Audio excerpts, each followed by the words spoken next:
ओम शांति। आज है 31 मार्च 2026।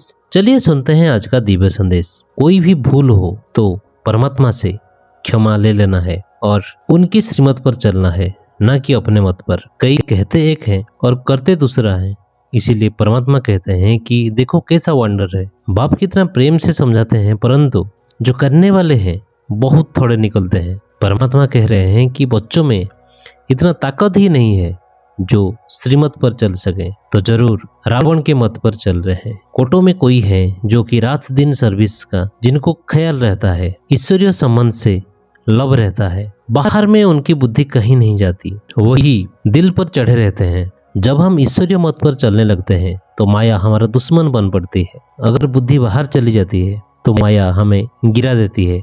वो खुद ही नहीं समझते कि हम जो कुछ करते हैं वो गिरने के लिए ही करते हैं, अपनी मत पर गिरते रहते हैं। उनको पता ही नहीं पड़ता कि हम ये क्या कर रहे हैं। कहते एक हैं और करते दूसरा है। तो परमात्मा कहते हैं पूरा वफादार फरमानबरदार न होने के कारण उन विचारों का ऐसा हाल होता है। सबसे पहला जो भूल होता है वो है देहाभिमान का, फिर है काम, नहीं तो क्रोध या फिर लोभ मोह। ये सब चीज ऐसे हैं जो बिल्कुल ही सत्यानाश कर देते हैं। लोभ भी कम नहीं है, माया बहुत उल्टे काम कराती है। परमात्मा कितना भी समझाते हैं फिर भी आदत मिटती नहीं है कि प्रतिज्ञा तो बहुत बच्चे करते हैं कि आपकी श्रीमत पर जरूर चलेंगे, परंतु चलते नहीं है।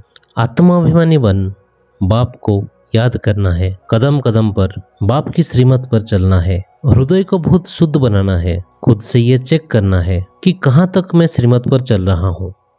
बुद्धि योग कहीं बाहर तो नहीं भटकता है, देह अभिमान में तो नहीं हूँ, सारा मदार योग पर है।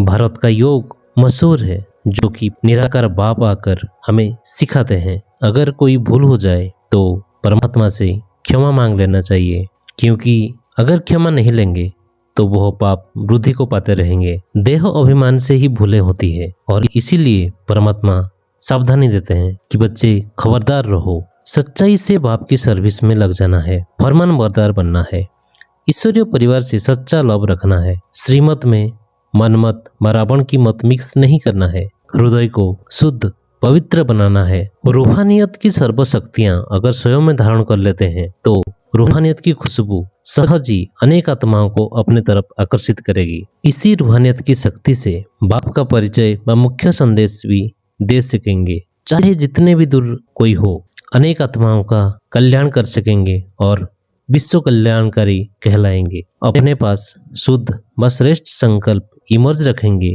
तो व्यर्थ स्वतः मर्ज हो जाएंगे। ओम शांति।